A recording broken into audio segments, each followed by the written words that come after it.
Tänään ollaan tsekkaa 124 omakotitaloa Palonpääntieltä Ulvilasta. Mennään katsomaan mitä me löydetään täältä.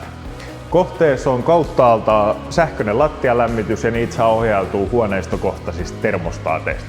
Seinältä löytyy ilmalämpöpumppu sekä takka löytyy olohuoneesta täältä keskeltä.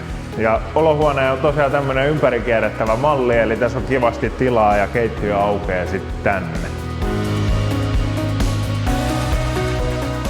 Talo on tänä vuonna eli 2025 tehty täyspintaremontti. Samalla on poistettu valesokkelin rakenne sekä ulos on kaivettu salaajat ja patolevyt. Makkareet täältä löytyy 1, 2 ja 3. Kodinhoitohuoneesta ei tila lopu. Täällä on paljon kaappitilaa ja laskutilaa. Tilan kruunaa myös isot lattialaatat. Pesuhuone löytyy perältä sekä sauna. Täällä kelpaa heitellä löyly. Sauna ja pesutilat on itse asiassa tehty 2010 jo edellisen remontin yhteydessä, mutta nämäkin on nykyaikaiset ja modernin näköiset. Ja vessoja täältä löytyy myös 1 ja 2. Lähdetäänkö paikan päälle katsomaan, että olisiko tässä just sulle uusi koti? Soittele tai laita viestiä Artturi Kuekanto Otso LKV.